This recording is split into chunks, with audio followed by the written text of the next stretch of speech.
Good afternoon, everyone. My name is Charles Vere, and I'm a professor in the Department of Philosophy and also the Rotman Institute of Philosophy. The Rotman Institute of Philosophy is where philosophers engage scientists to make a difference in the world. And this is part of our ongoing Rotman Institute of Philosophy seminar series. And it's my great pleasure today to welcome not only a colleague, but a friend, Jonathan Kimmelman from McGill University. Jonathan's an associate professor in the biomedical ethics unit at McGill, who's cross-appointed in experimental medicine, as well as in epidemiology and biostatistics. Jonathan was trained as a molecular geneticist at Yale University, I believe, if I have that right. Yes, okay, I do. And his research centers on human experimentation, particularly decision-making in early stages of drug development. He both founded and runs a research group at McGill called Studies of Translation, Ethics, and Medicine, or STREAM, a collaboration of researchers that uses philosophy, social science, and systematic review methods to study ethical and policy challenges in clinical translation. He's involved internationally in bioethics and science policy. He's chair of the Ethics Committee of the International Society of Stem Cell Research, and also a member of the Institute of Medicine Committee advising NASA on the ethics of health standards for distant space missions. So we will not, however, be hearing about that today.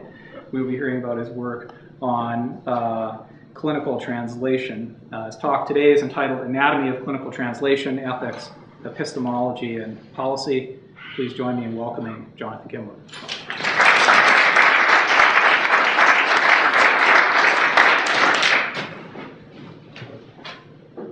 So thank you for the introduction and for the invitation. It's really an honor to be able to speak. Okay, let me get started here. Translational research is sort of the apple pie of biomedical research these days. And everyone's getting in on apple pie baking. Francis Collins, the director of the National Institutes of Health, has inaugurated a series of new programs at the NIH aimed at re-engineering translational science. CIHR is getting in on the act through their strategy for patient-oriented research. Drug regulators, too, are getting in on clinical translation. For example, the Food and Drug Administration inaugurated their Critical Path Initiative a few years ago. And likewise, academic medical centers are initiating various programs as well.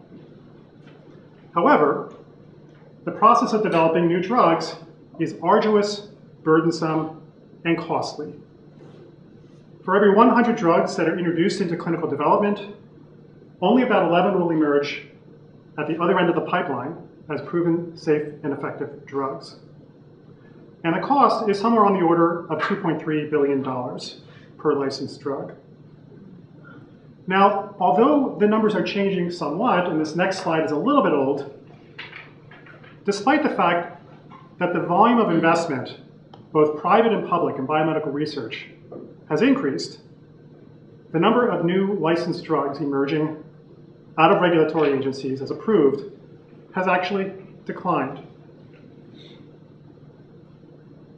Many of the programs that I described are aimed at improving the efficiency of clinical translation.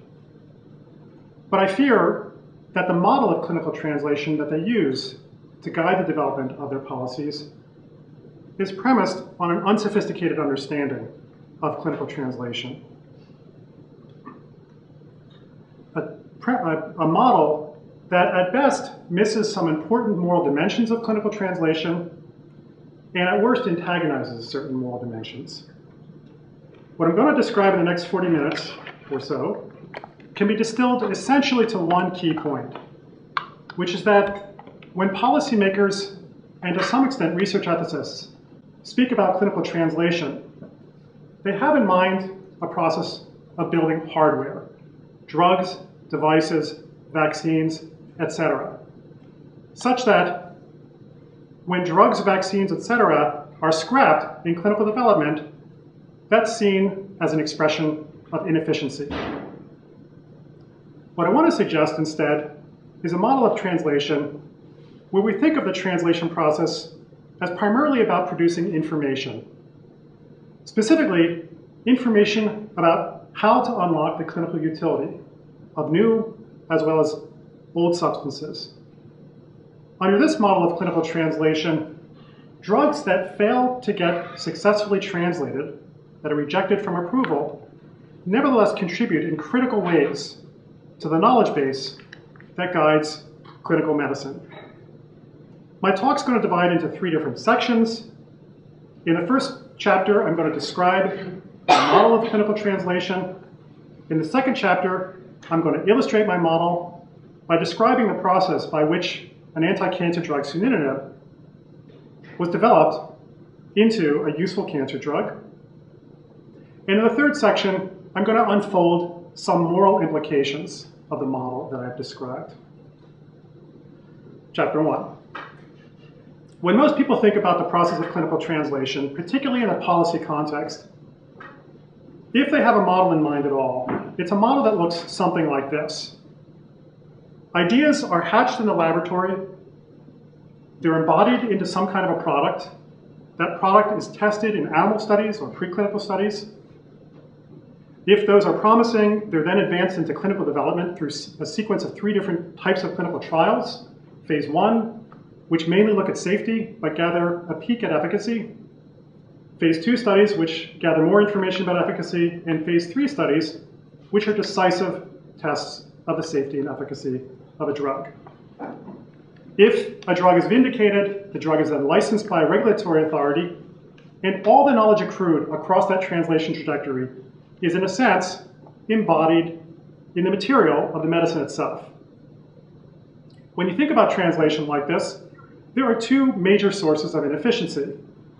On the one hand, ideas sometimes get bottled up in a basic science laboratory and never embodied into products that are tested in clinical trials. And secondly, products that are put into clinical trials fail. They drop out through a process that people sometimes refer to as clinical attrition. What I want to do is encourage you to think about the process of clinical translation differently in 3 different ways.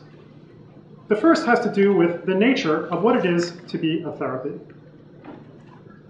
Therapies by themselves are at best benign, or drugs at least, vaccines, devices, are at best benign, and at worst, poisonous, until researchers discover the materials, practices, and beliefs necessary to coordinate with those drugs in order to unlock their clinical utility. I call those necessary materials, practices, and beliefs that are coordinated together with a drug an intervention ensemble. So for example, when you think about a typical drug, an intervention ensemble will consist of a dose, a schedule for administering the drug. It may consist of co-interventions or delivery methods, and there'll be certain knowledge that's embodied within the intervention ensemble.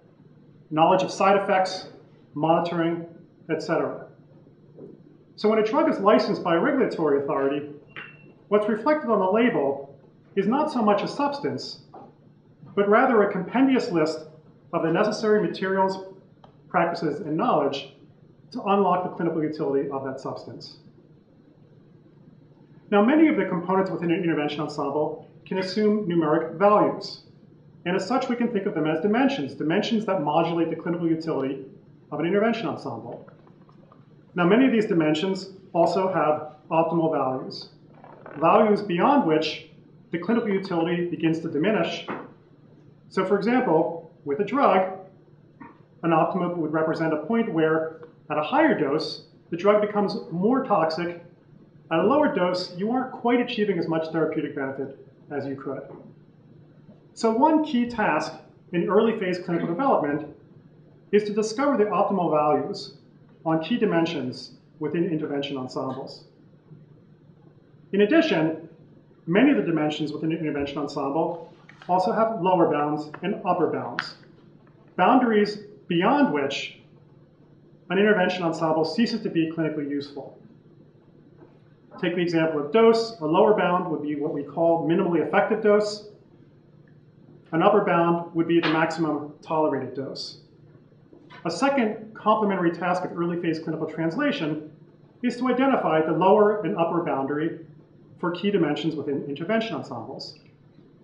This knowledge is crucial not merely for the design of subsequent confirmatory studies, that is the phase 3 studies, it's also crucial for the actual practice of medicine itself.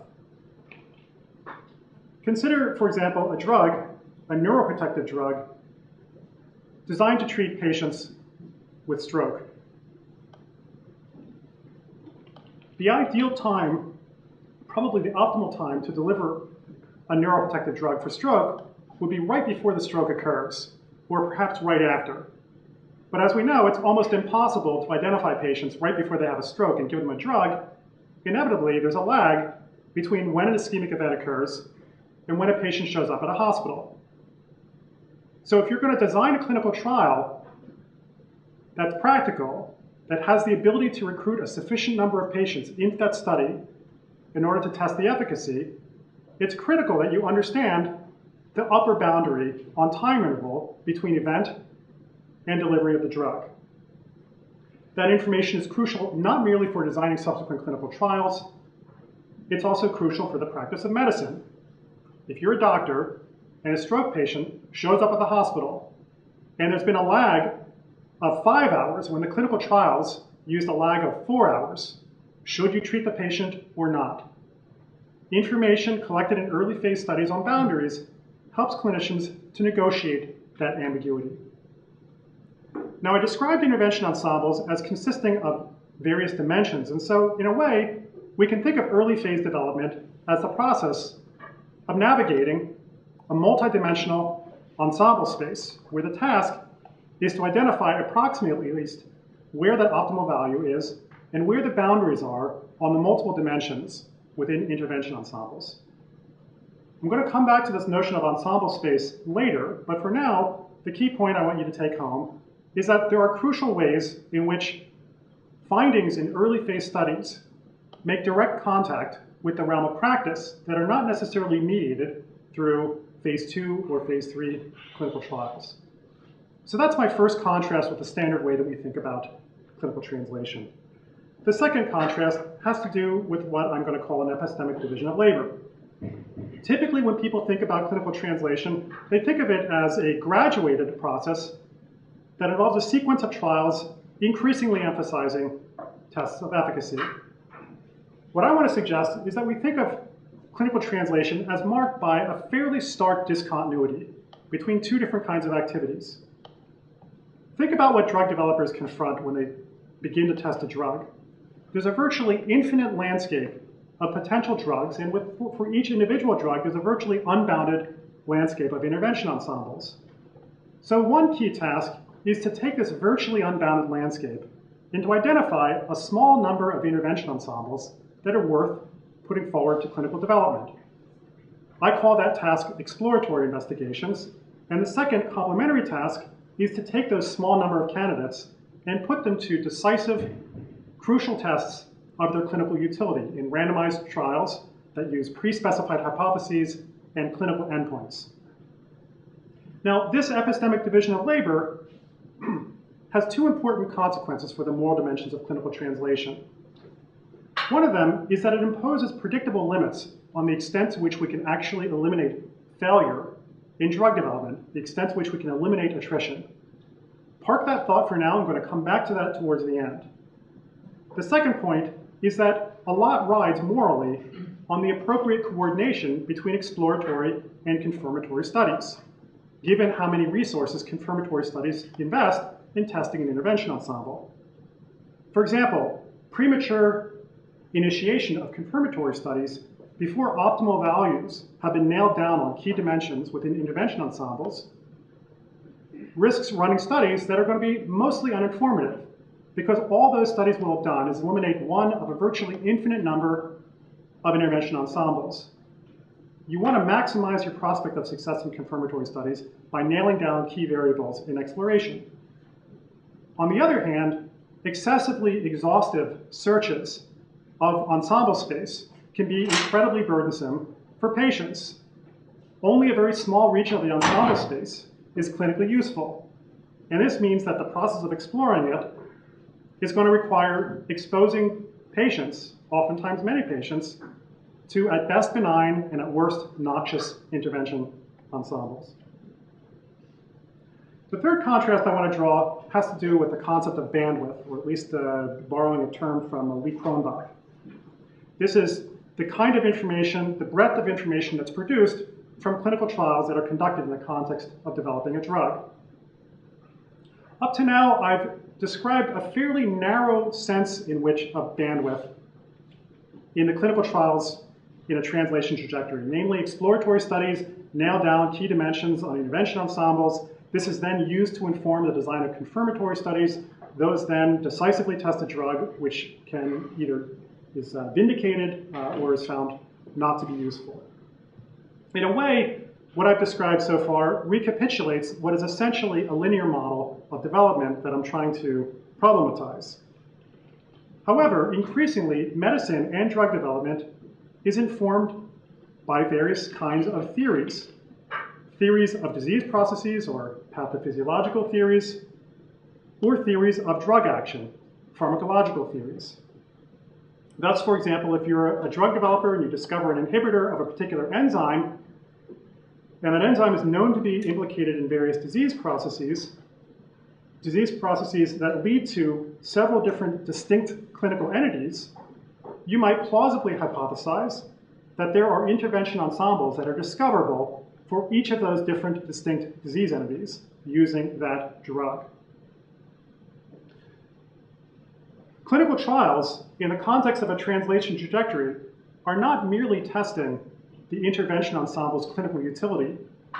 They're also providing us information on the validity of the very theories that are guiding the development of the drug itself. And when you're conducting a series of different exploratory studies and or confirmatory studies, each of those experiments is providing updates and refinements on those various theories that are guiding drug developments, not merely on the utility of the drug, but the theories that are actually motivating the development of the drug. Consider, for example, the amyloid cascade hypothesis, a very influential cluster of loosely articulated theories about the cause of Alzheimer's disease. It postulates aberrant beta amyloid metabolism as the cause of dementia. If you run a series of clinical trials testing drugs that inhibit this pathway, and you see reduction of amyloid plaque accumulation in the brain, but you don't see any measurable impact in terms of delay of progression of dementia, you have, in a sense, produced information that begins to chisel away at the plausibility of this hypothesis. Likewise, if you run exploratory and or confirmatory studies on drugs that are designed to intervene in this cascade, and you see delay of onset of dementia as well as decreased accumulation of amyloid plaque, you now have reinforced those theories that are guiding the development of the drug. Now, my point, in addition, is that these theories are crucial not merely for the process of clinical translation, they're also crucial for the practice of medicine.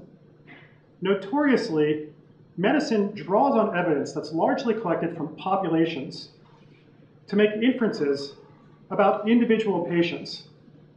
Inevitably, when patients show up at the bedside, clinical practitioners have to interpolate, extrapolate, and extend population-level evidence to those individuals. That process of interpolation and extrapolation inevitably is going to draw on theories of pathophysiology and pharmacology and other kinds of theories as well. A patient shows up, they have a disease for which a drug is not proven to be effective, but the disease shares a common pathophysiological pathway with a different drug that's been approved. Should they or should they not treat the patient? That kind of decision is going to draw on the knowledge of pathophysiology. A patient shows up with comorbidities that are not reflected in the patient population that was tested in the trial. Knowledge of pharmacology is going to inform whether or not to put the patient on that med or not. Similarly, with a patient taking multiple different drugs, knowledge of pharmacology and those theories is going to inform decisions about whether or not to use the drug in that individual. So the model of clinical translation that I'm describing looks something like this. This is not a perfect model by any stretch, but it captures a number of key points that I want to emphasize. Number one, it captures the notion that part of what's going on in the process of exploration, of exploratory research, is refinement of the very theories that are actually guiding clinical practice itself. And so in a sense, early phase studies are making direct contact, or at least mediated contact through theory, with the realm of practice, not merely through confirmatory studies. Secondly, that at least to some degree, exploratory studies make contact with confirmation through the very refinement of pathophysiological or pharmacological theories that ground the design of confirmatory studies. And thirdly, if we're talking about efficiencies in clinical translation, this model highlights the fact that there'll be various other kinds of important sources of inefficiency, specifically interruption of the flow of information from exploratory studies into refinement of theory, from theory into clinical practice, as well as the flow of sophisticated and well-formulated theories into exploratory and confirmatory testing. Now, all this is pretty abstract, and so I want to illustrate this with the example of a drug that was successfully translated for cancer, a drug called sunitinib. James Joyce was once asked why he wrote all his books in Dublin, and he said that if he could understand Dublin, he could understand the world, and in particular lies the universal. And in a sense, sunitinib is my Dublin, although I don't can't quite claim the mantle of being the James Joyce of translation research, but nevertheless. Sunitinib is a small molecule drug that was discovered sometime around 2000 as an inhibitor of receptor tyrosine kinases, which is a category of enzymes that are implicated in a variety of different kinds of malignancies. It was pursued by a company called Sugen, and receptor tyrosine kinases were being pursued vigorously by cancer drug developers. In the late 1990s, the very first receptor tyrosine kinase inhibitor that was pursued actually and successfully translated was a drug called imatinib, otherwise known as Gleevec, a drug that, when it was approved, was actually proclaimed as the magic bullet for chronic myelogenous leukemia on the cover of Time magazine. So a lot of interest and enthusiasm for this pathophysiological theory for guiding cancer drug development. Now, sunitinib was actually not the lead drug candidate for Sugen. They actually started off pursuing two different drugs, SU5416 and SU6668. Each of those drugs were put into clinical development. One of them failed because of pharmacological problems. The other failed because of toxicity issues. But both drugs actually provided signal of clinical effect. Patients' tumors seemed to shrink on these drugs. So Sugen, the company pursuing this, went back to the laboratory, made some chemical modifications of these compounds, ones that would improve the pharmacological properties, and thus was hatched the new drug, SU11248, which was later christened sunitinib. Now, in preclinical studies, sunitinib appeared to be a very potent anti-cancer agent. It inhibited a variety of different kinds of malignancies, including various types of leukemia, renal cell carcinoma, colorectal cancer, breast cancer, lung cancer. But it also showed signs of toxicity. There was adrenal toxicity associated with the drug in tox studies, and in addition, the drug was associated with some bone marrow toxicity. So at the outset of clinical development of sunitinib, Sugen researchers confronted questions about what dose would be the effective dose for this drug.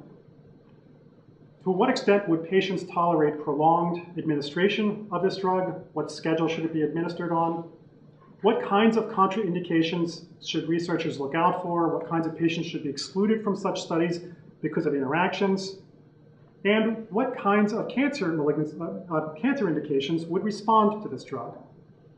The very first trial conducted by Sugen was a trial in acute myelogenous leukemia, phase 1 study. This study proved to be a bomb. On the one hand, one patient died from drug-related toxicity, and although several patients responded, the responses were very, very short-lived, and so there really wasn't much clinical utility there. So that was their first go. But shortly thereafter that, they initiated a second study, and this study took a much more of a shotgun kind of approach. They tested 4 different doses, 3 different schedules, and they tested 14 or so, 13 or 14 different malignancy types. And out of this shotgun approach, they were able to identify a couple malignancies that seemed to respond as well as an effective dose. So here's a really good example where early phase studies were effectively used to nail down approximately optimal parameters or elements within an intervention ensemble, namely dose and schedule. They were used to identify some boundaries in terms of excluding patients or at least closely monitoring patients who had comorbidities like low ejection fraction. And they were used to not quite nail down, but to identify some candidate indications for further development. Now from here, sunitinib developers did 2 different things. On the one hand, they followed up on those highly promising leads from early phase studies. So what I'm going to show you here are some diagrams that show the sequence of clinical testing. A green here means a positive study, a yellow means an inconclusive study, and they're organized by phase 1, phase 2, and phase 3. And on the right-hand column, you see a check mark indicating that the drug was eventually approved for those indications. So they followed their promising phase 1 studies for the 3 malignancies that responded, renal cell carcinoma, gastrointestinal stromal tumor, and neuroendocrine tumor. With phase 2 studies, those studies produced a very strong signal. They then advanced sunitinib into decisive randomized controlled trials that used survival as an endpoint, not merely tumor shrinkage. Those showed benefit, and in 2006, it was approved for RCC and GIST, 2010 approved for pancreatic neuroendocrine tumor. Great. In addition, having observed signal in these 3 disparate indications, sunitinib developers then postulated that there might be other indications that would respond as well. That postulation was based on a fairly permissive pathophysiological notion or theory that receptor tyrosine kinases are implicated in a variety of different malignancies, and so if you had an inhibitor to that enzyme, you might potentially be able to identify intervention ensembles in different indications. And so they initiated 10 or so new phase 2 clinical trials testing indications that either had not responded in phase 1 studies prior, or that simply hadn't been tested at all in phase 1 studies. And as you see here, almost uniformly, these phase 2 studies were negative. They failed to show tumor shrinkage, and some of them demonstrated significant toxicity. You might think they stopped, but in fact, they went on to do another 12 or 13 different indications, and these 2 were almost uniformly negative as well. Now, one of the points about my model that I emphasized is that exploratory studies expose patients to, at best, benign and at worst, noxious intervention ensembles. And here is a good illustration of the way that the exploratory process, the process of trying to fill out the range of different indications that might respond to this drug, imposed very heavy burdens on patients. For 5 of these studies, patients died from drug-related toxicities.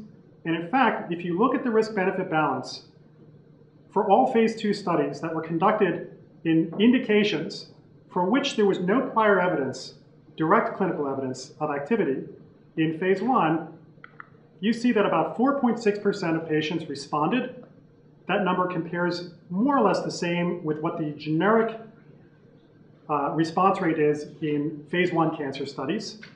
But you see the death rates are somewhere on the order of 3 times greater than the death rates in your garden variety phase 1 cancer study, a category of studies that is often perceived as the riskiest category of research. So potentially very heavy burdens from this process of exploration in clinical translation. Now, my model also emphasized the role of theory in guiding clinical practice as well as clinical translation. And here I want to describe the story through which the clinical utility of sunitinib was unlocked for thyroid cancer. Somewhere around 2004 or so, it became clear from laboratory investigations that sunitinib was a potent inhibitor of the RET proto-oncogene, a gene product that's implicated in the development of in the progression of thyroid cancer. In addition, a series of exploratory studies, phase 2 studies, in various other indications found that sunitinib was often toxic, had thyroid toxicity. And apparently, it seems counterintuitive, but apparently that's the kind of property you want in an anti-cancer thyroid agent. A little bit of thyroid toxicity apparently is good. Putting that piece of evidence collected from exploratory studies together with knowledge about the pathophysiology of thyroid cancer led practitioners, not researchers, but physicians, to offer sunitinib off-label to patients with metastatic thyroid cancer. And this eventually, the patient responded, and this resulted in a case report, 2005. Not long after that, other case reports of successful use of sunitinib for treatment of metastatic thyroid cancer surfaced as well.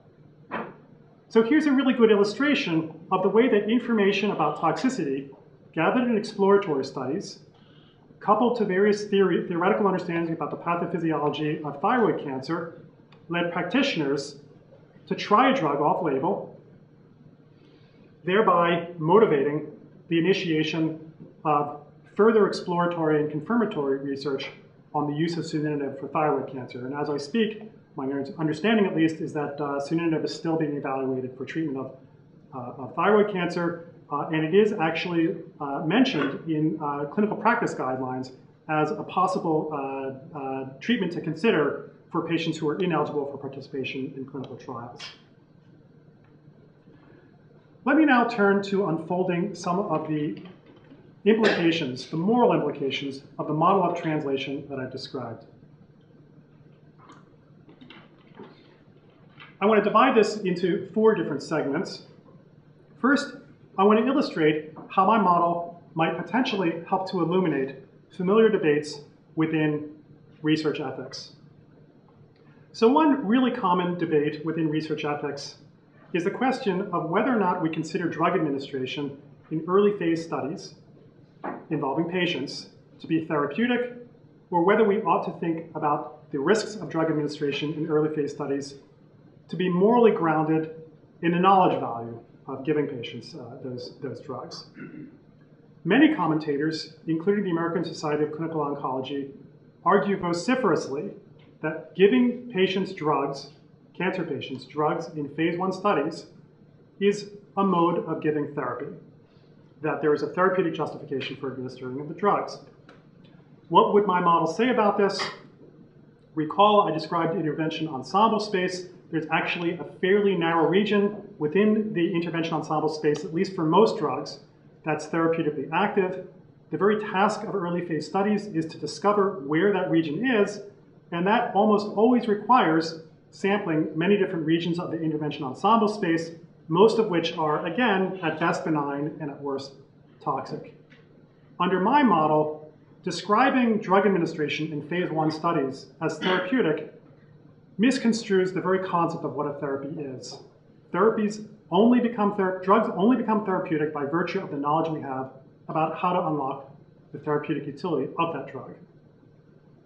Here's another canonical debate within research ethics, particularly in early phase studies, which is whether we ought to design early phase studies aggressively, shooting for what we think is the active dose early on in the study, or perhaps enrolling patients with recent onset of disease, patients who have the greatest likelihood of benefiting, or whether we ought to use conservative approaches in early phase studies, starting at a for sure safe but inactive dose, and enrolling only patients who are refractory to disease, who have the least likelihood of benefiting, but the least to lose from participation. What would my model say about this? Recall that I described that the principal goals of early phase studies is to identify the approximately optimal application for key dimensions within intervention ensembles, as well as the location of boundaries on those dimensions.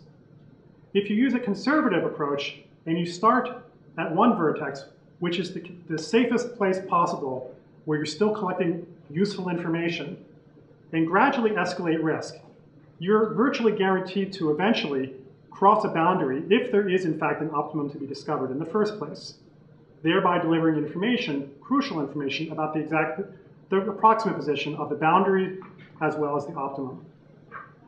In a worst case scenario, you may have to expose more patients than you would want to various inactive and noxious intervention ensembles. That's regrettable, it's costly, but it's not catastrophic. Now let's consider an aggressive approach. In the aggressive approach, we shoot for what we think is the best application, the optimum, on the very first study, or shortly thereafter at least. In a best case scenario, you nail somewhere in the region close to the optimum. But because you've explored so little of the intervention space, you don't know exactly how close you are to the boundary, nor how close to the optimum. If you now advance your drug into confirmatory studies on this basis, you don't know whether there might be a safer way of achieving the same outcome, or perhaps an even better way that you could assemble an intervention ensemble. So that's the best case scenario. In the worst case scenario, you accidentally overshoot on a key dimension, landing in a toxic region of the landscape, and you kill a patient. Now, of course, that's regrettable for the patient, and it's a tragedy, but in addition, research is an often fragile collaborative endeavor, particularly medical research, which involves collaboration of patients, clinical investigators, funders, and regulators.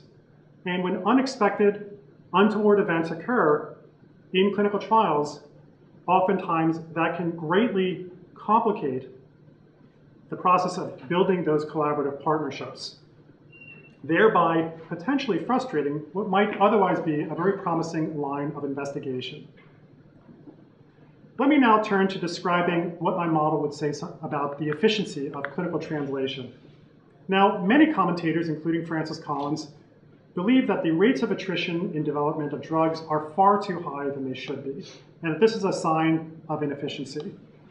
My model would suggest, I alluded to this earlier, that there are in fact predictable limits, owing to the statistical properties of exploratory studies, on the rate of success that we can actually achieve in clinical translation.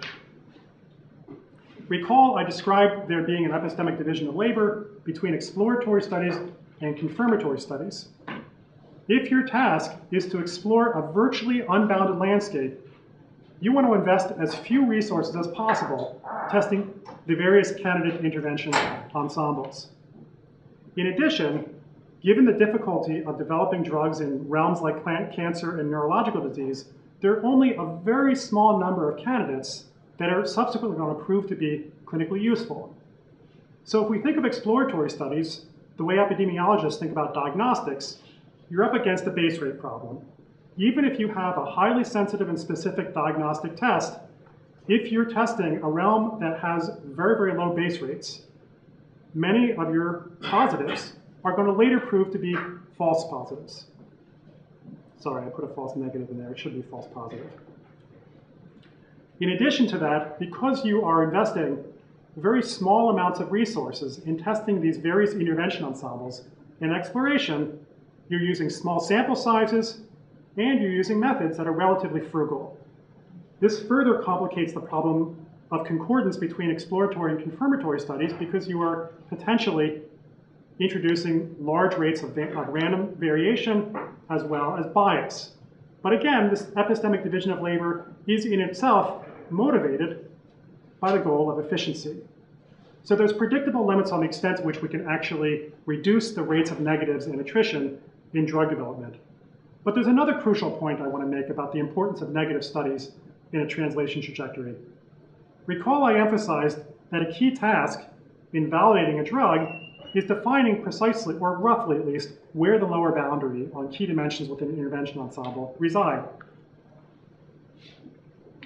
Oftentimes, unless you have very sophisticated theories of pathophysiology, which by the way, rarely do you have at the cutting edge of drug development, the only way to discover the position of that boundary is to sample on the other side of that boundary and to discover that you've landed in an inactive region of the intervention ensemble space. Now, lest you think this is a very kind of abstract claim, Is there any examples that would illustrate this? There are, in fact, many examples in medicine of drugs that were licensed prior to establishing lower boundaries on key dimensions within intervention ensembles. A notorious example is the drug cetuximab and another drug called trastuzumab. These are personalized medicines in cancer, where the lower boundary on cut point for diagnostics was not established during the clinical development of these drugs, such that when the drugs were eventually licensed, along with a companion diagnostic, practitioners never really knew for certain whether patients who tested positive just below the threshold would be eligible candidates for this drug, or whether, in fact, the marker was relevant at all for patients that would be candidates for this drug.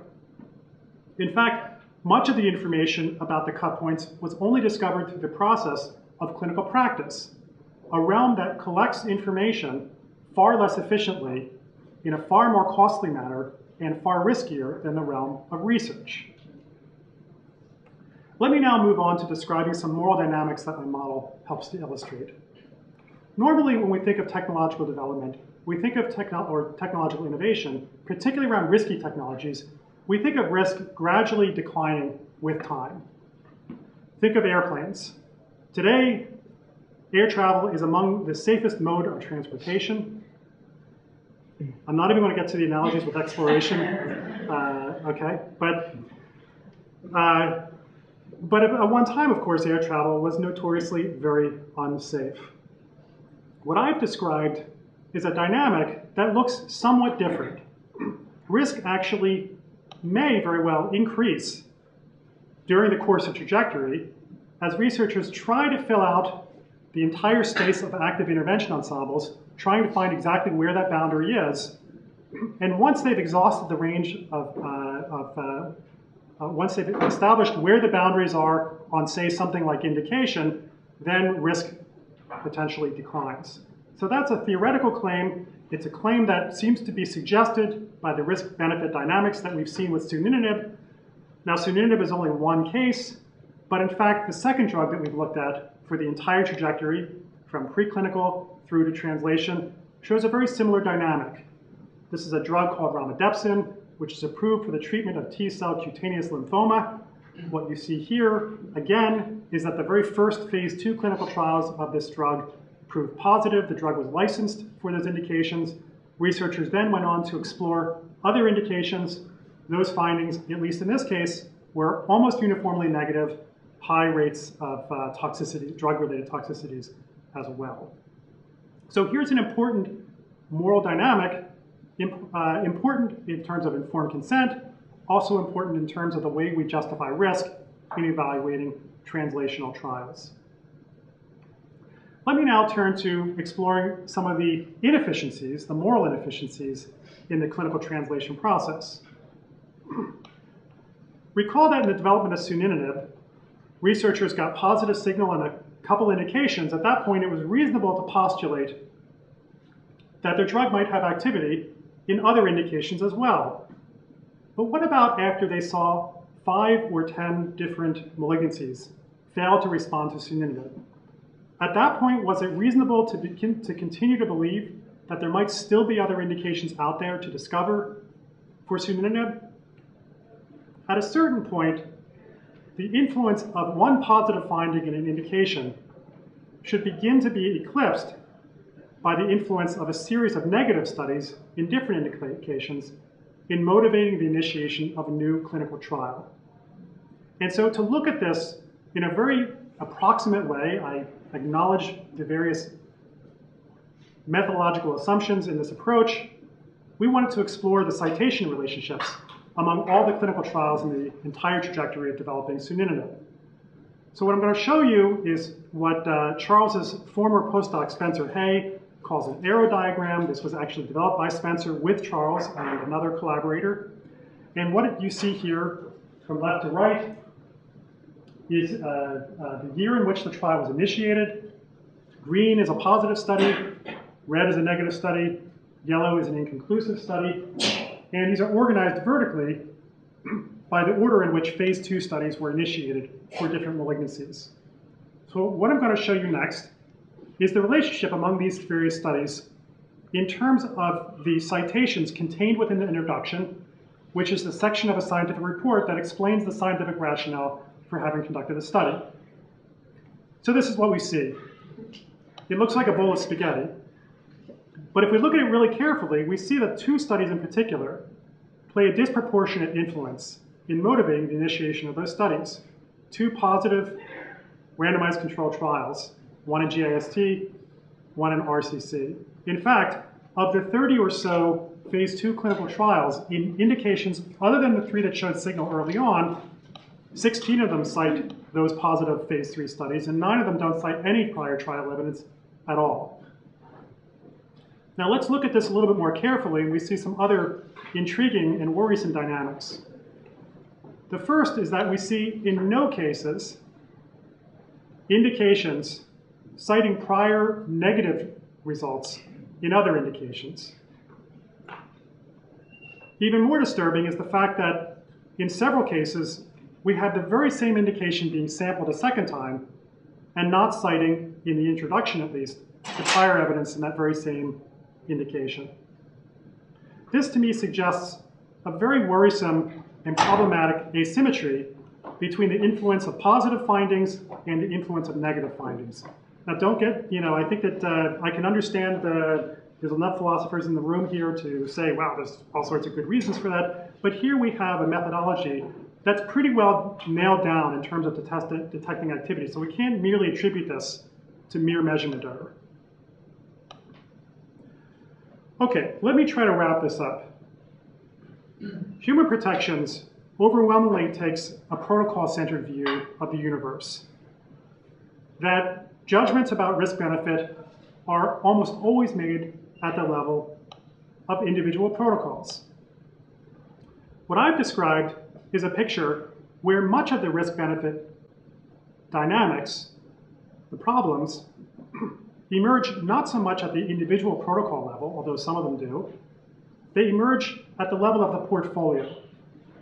The portfolio, namely the realm in which the individual protocols are embedded. How rapidly should drug developers, should sunitinib developers, have initiated tests in various different indications? At what point in the accumulation of negative studies should sunitinib developers have pulled the plug on further exploration of different indications? How can we ensure that the information accrued, not just from the positive studies, but the negative studies, is used to update and refine the theories that are grounding the initiation of subsequent studies? In short, even if we can answer those questions, how do we design institutions and incentives that ensure that drug developers, ethicists, and other actors who have responsibility to maintain a risk-benefit balance don't miss the problematic portfolios through the seemingly benign individual protocols? This work was funded by the Canadian Institute of Health Research, 2 different grants, and I want to acknowledge the contributions of 3 extraordinary collaborators. The first is the philosopher Alex John London. The model that I presented was an equal collaboration with Alex. Although I should say that if there are any philosophical shortcomings in anything I've described, they're mainly his fault. The second crucial collaborator here is a former student of this program, Spencer Hay, graduate of Charles's program. I can't emphasize enough the role that Spencer played in this. He's worked with me on extending this model. He also has pioneered the graphical representation of this work. And the third person I want to acknowledge is also an alum of the Western program. He was a philosophy undergraduate here, and I had the fortune of recruiting him to do a PhD with me, Benjamin Murph Carlisle. He is the PhD student who is spearheading the collection of data across the trajectory of development for a large cohort of other drugs. Thank you.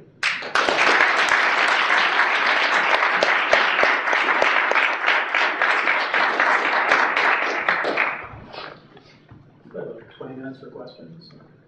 Sounds good. Thank you for that. So I was just wondering, so this diagram that you showed at the end with the sort of the gold spaghetti thing, you're saying that studies that had shown positive results were kind of were overrepresented, or sorry, were cited Yes. in order to justify further studies, and that the negative ones weren't so much. So I guess I have some questions about that. So to what extent is that reflection of the fact that it tends to be positive results that are published, maybe the other results are not published in the clinical literature? And secondly, do you think it was commercial interests that actually was oversight? Good questions. So the first one, it's not an issue of publication, although, caveat. All of the studies, by definition, the only studies we can access are published studies. So there are many missing studies in the sample that were simply not published. However, there is another phenomenon, which is publication delay. It's notorious that positive studies are published sooner than negative studies. And so part of the dynamic that we may be seeing is that some of those negative studies might have in fact been published after the initiation of some of those studies. So there are some publication issues that are going to confound the analysis, and I want to acknowledge that. The commercial question is an interesting one, and I can speculate about that, but that's all I can do. One thing I didn't mention is that across the trajectory, as sunitinib was being developed, the biotech company was bought up by a large pharmaceutical company, Pfizer. And the nature of clinical investigation changed dramatically at that point. If you're a biotech company, you have very little money to invest in clinical trials. So you're going to place all your money down on the table on your best bets. So they put their drug into RCC and GIST, got positive phase 2 studies, and sold their company to Pfizer. Now, Pfizer has a more of an actuarial perspective on this.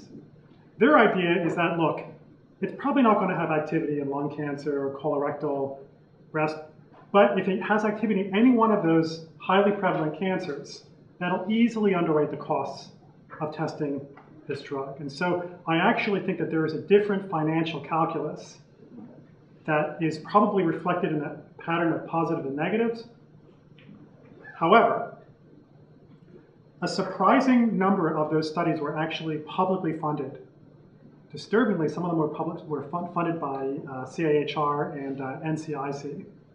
And so I actually think that there may very well be a dynamic where the public sector is picking up studies that the private sector doesn't want to pursue, but the private sector isn't pursuing them because they think that they're low probability of success. And so I don't think we can attribute all of this dynamic merely to the issue about the measurements of the size of the market. I think there are a number of perverse incentives both in the public as well as in the private sector that may motivate this kind of a pattern. Yeah. I used to work in a cancer clinical trials group in the States, ECOG. Yeah. And cancer is different than other diseases because they get programmatic funding. This one group, like $20 million a year for 5 years, and their job was to run trials. I worried at the time, sitting on scientific review committees, that they were almost saying, okay, we've got the money, we've got to run trials. It didn't matter almost if they had a real strong contender. It was almost like picking out of a bag. Here's some, fluorouracil here, and here's another one. Let's put it together and try that because it had some activity in an animal study. That sounds right, and that's consistent. When I describe this story to pharmaceutical executives, that's consistent with what they say as well. So they'll say, you're an ethicist, you probably think the reason why all these trials get started is because we really think we got a good candidate for this drug. But the reality is that pharmaceutical companies, sometimes we're worried a division is going to be cut if we don't do any research activity. So some of these trials may reflect the fact that they want to keep the thyroid division open or the ovarian division, et cetera. So that sounds plausible to me. It's a pretty well-kept secret from ethics committees. And you got to wonder about clinical investigators that are putting their name on those studies. But that doesn't sound implausible. I mean, our median number of recruitments per open trial at the Dana-Farber Cancer Institute was 0. So they'd open the trials, but that doesn't mean that anyone would come in. But everyone was happy because we were working nicely together. Right, and that has additional problematic moral dimensions, namely if you have studies that are competing with each other, for accrual, then you are putting at risk attainment of a statistically meaningful sample in the other studies that might be useful ones. So, yeah. So I've been thinking a bit about downstream consequences of this model. I think we could go a couple different ways. One of the ways we could go is we could say, okay, let's create a more robust system of monitoring where we would, if there was a negative effect found, we would force pharmaceutical companies to do basic research and think more clearly through the theoretical basis for their assumptions that it'll work on it.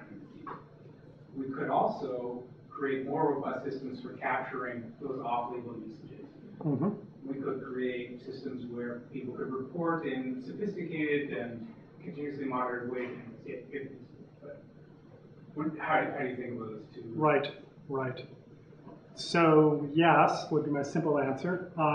So I don't have yet a very well formulated policy response quite yet. Capture of information off-label, that sounds promising, although you don't want that process to substitute for activities that are primarily focused on research. There are various efficiencies that come with collecting information within an activity that is expressly designed for collection of that information. But to me, the task right now is to render visible a moral dynamic that is apparently not visible to most people. And I think the next step will be to think about how we might intervene on this system to try to make sure that when we are trying to fill out the space of intervention ensemble, that those are really grounded in well-developed theories. So I really dodged your question. Yeah. I was wondering about the conservative versus aggressive dichotomy that you were talking about, and wondering whether there's a risk in the conservative approach, because I believe you said that you take a different kind of patient in the conservative approach than you do in the aggressive approach. And is there a risk of missing or drawing false conclusions because of looking at a certain kind of patient more in exclusion to the whole population that you want to treat eventually? Yeah, got it. So I condensed what is a much longer argument into a very small number of slides, and so this gives me an opportunity to elaborate on it. So the suggestion is not that so absolutely that is of concern. So for example, many people worry that with neuroprotective drugs, you can't actually detect efficacy in patients whose neurodegenerative disorders have progressed beyond a certain point because there's nothing to protect anymore. So many people argue that to run meaningful studies, you ought to run those studies in patients who have recent onset. And of course, the ethical problem there, again, is that those patients may have a reasonably good quality of life. There may be management strategies that they're already available to them.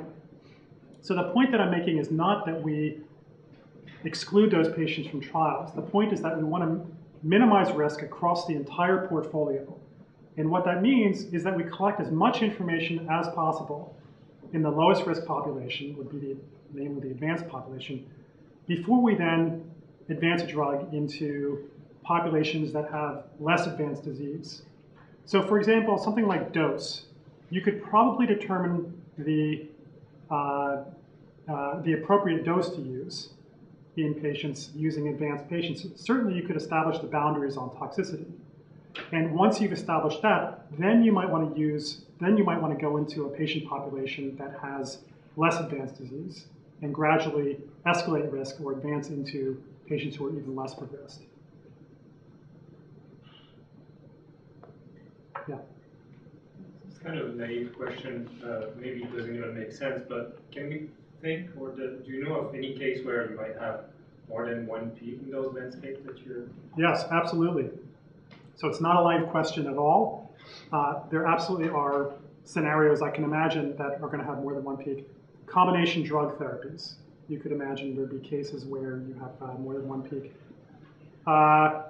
One of the things that I have purposely bracketed, because I haven't entirely thought through it at all, but I will acknowledge as a limitation of the approach, is the assumption that key elements can actually be organized along a dimension. There are some elements in intervention ensembles that I'm confident they can be organized as dimensions, but often we don't know yet enough about them to organize them. So let's just take the indication, right? How do you order RCC, GIST, NEC? There probably is some pathophysiological feature that if we could quantify it in those diseases would allow us to order it in some way. And we just haven't discovered that. And again, that's part of what's learned in exploration is you discover commonalities among different indications. But my point is that there may very well be dimensions along an indication variable for which there are more than one peak. But absolutely, there definitely are therapeutic realms that are going to have 2 peaks, 3 peaks, et cetera. And the other point I want to make, lest the ensemble spacing metaphor be misunderstood, is that the graphic that I used depicts a fairly steep peak, but there are some realms where you're dealing with very, very safe drugs that have a very wide therapeutic index, and there the landscape's going to look much more like a rolling hill. So there are different kinds of landscapes, obviously. And do you think it might have an implication on, so if you expect that you're going to have multiple hills and peaks like that, would it affect the kind of strategy you would want to use when you explore that? Yeah, no doubt. But I can't tell you how yet. Okay. Yeah.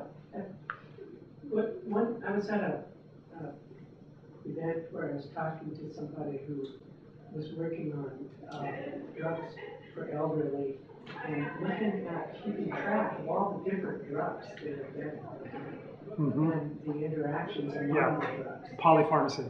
And it surprised me the extent this guy was saying in lots of cases you got one doctor saying one thing, another, and you're just putting them together without anybody checking to see about the other. And what I'm wondering is, suppose that you started trying to encourage and maybe even hiring people to check, to run these things, to just check out what happens with all these things with actual patients, and just keep track of what all the drugs are. With the information that you get back from that about the extent that putting them together due to side effects not be very valuable that could then be used. Yeah. So great point. There are, let me make 2 responses. First of all, there are many people who argue for what some people are calling total or learning healthcare systems. Healthcare systems that are designed to record and accrue information that can be then used for research. Andy Groves, for example, the founder of Intel, has argued that basically the information collection systems we use at Amazon.com to figure out, that we ought to be using this same approach within medicine. I actually don't know exactly what to make of these proposals. Here's what worries me. When you collect information in a clinical context, you're often collecting information that has subtle differences with the information you collect in a research context. So for example, your criteria for defining a diagnostic category or a patient category may very well be different. It's certainly going to be much more standardized in a research context than in a clinical context where different physicians use somewhat different criteria. And so I worry that many proponents of this idea are underestimating the, I guess for lack of a better way of describing it, the epistemic discontinuities, the differences between research in a non-research setting and research in a setting that is expressly designed for information collection. But I do want to make one additional point that you're reminding me about that I'm not sure I made sufficiently clear, which is the point is that what I'm suggesting is that it's not merely drug developers that assemble intervention ensembles. Every physician at the bedside is assembling a customized intervention ensembles, and so that's where the theory stuff. So you're talking about lots of different drugs being used in different patients. That's an example where there seems to be a lot of variation in the kind of evidence and the kind of theories that practitioners are drawing on to assemble individual ensembles for patients. Oh. Okay, I'll start, yeah. if you extend that model further down, where do you see the intersection between the personalized medicine? Because some of these variations could be simply because some patients respond, or they're very makeup and others don't. So what is the implications for personalized medicine going down?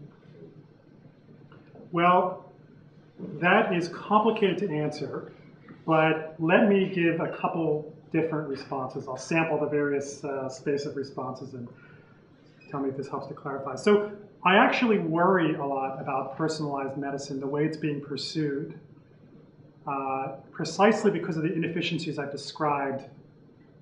One of the main arguments that's made in favor of personalized medicine approaches in drug development is that by knowing exactly what the responding patient population is, we can design clinical trials that maximize the prospect of getting a positive result, thereby accelerating the development of drugs. So who could be against that? That sounds like a wonderful thing. But the problem is, if you run a drug only in a population during its clinical development that's most likely to respond, and you get the drug licensed, you don't really have good evidence about the extent to which you can extend that label. And so cetuximab is, again, a really good example of a drug that was originally only tested prior to licensure in patients who were EGFR positive, and only through clinical practice and some secondary analysis of trials where it turned out that inadvertently the trials had enrolled patients who were EGFR negative. Only through that was it discovered that EGFR positivity had nothing to do with the propensity to respond to cetuximab. And so one of the things that really worries me about the way people are pursuing personalized medicine as a research strategy is that it's displacing much of the uncertainty that one encounters in drug development into the clinics, which is even more worrisome in the context of drugs that cost $100,000 for an entire regime. So I think that's one area where I see liabilities.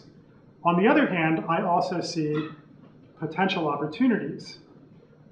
Part of what personalized medicine is about is having highly refined and validated theories to guide individualized decision-making, such that the kind of off-label treatment that I described isn't informed by this kind of shotgun, let's just sort of give it a shot, but that actually you have good, strong pathophysiological basis for deciding to give a patient a drug off-label. And so there are many ways in which the increasing emphasis on nailing down those theories may, in fact, help to improve the way we practice medicine. So there are some ways in which there's promise, and there are ways in which there are important liabilities.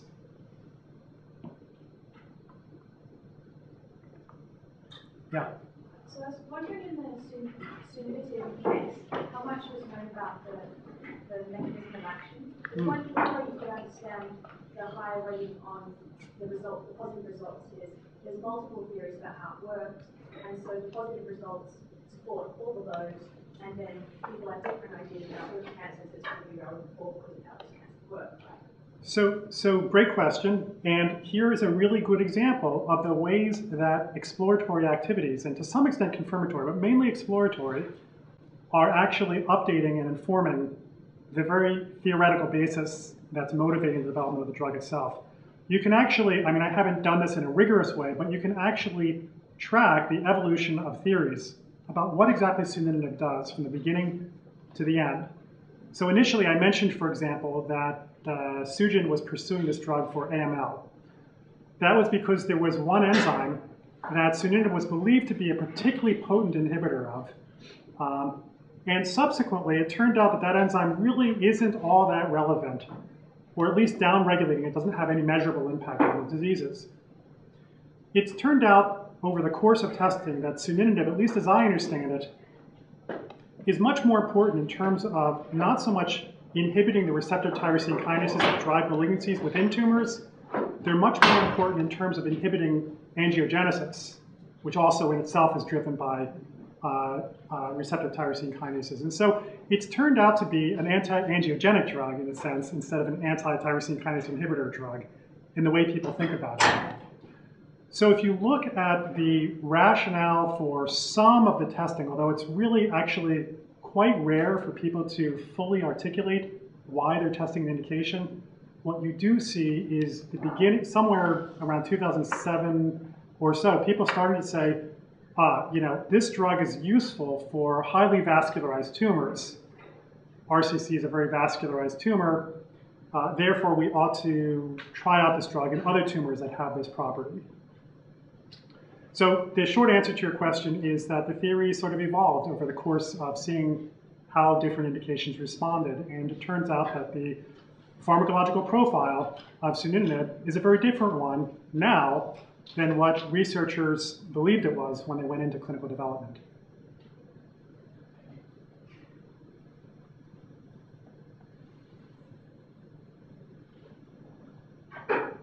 Do you have this follow-up question, or? Oh, yeah, okay. I was gonna, you had the slide where you had the AML, and you were looking for things, among the things were cervical cancer. Mm-hmm. And you had, and you had the top ones that went across, and you had, Yeah. it's done, the AML had the two big greens. Right. And then no further. There was one green for the AML. Now that was there's a little dagger that you can't see there. Okay, and I was wondering What's the story with that? What the story with it was. Okay. The story is that that's a reflection of our coding criteria for what we call a positive and negative. Okay. Sometimes you really have to steel yourself and be disciplined to the criteria you've used, even though you know that it violates the construct that it's trying to get at. And this is just a case where you just have to grin and bear it. That was positive because they actually got response. It turned out the response was very short-lived, that the tumors very quickly developed resistance to sunitinib. So it wasn't useful for AML, it wasn't advanced into further tests because of that. But we had to code it as a positive because of our criteria. If the tumors responded, it gets a green.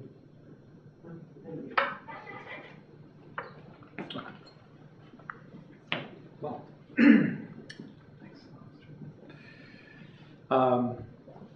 today's talk was co-sponsored by the Department of Epidemiology and Biostatistics, and I'd like to thank our friends in Epi and Biostats for working with the Rotman Institute in putting on today's talk. I think, Jonathan, you demonstrated, and your work continues to demonstrate the extraordinary power of ethicists working in a fine-grained way with the practice of science. I was sort of thinking as I was sitting there that, good work takes a hard question that we know about and provides a plausible answer to that sort of known difficult question. And but it seems to me that truly great work and truly important work actually just unearths a whole series of really difficult questions that we didn't even know were there. And I see in your research program the extraordinary amount of work that's in front of us now to begin to sort through not only the ethical but the epistemic and policy implications of thinking about clinical research programmatically as opposed to protocol by protocol. So this is a great challenge, not only for your research team, but I think all of us moving forward. So please join me in thanking our speaker today.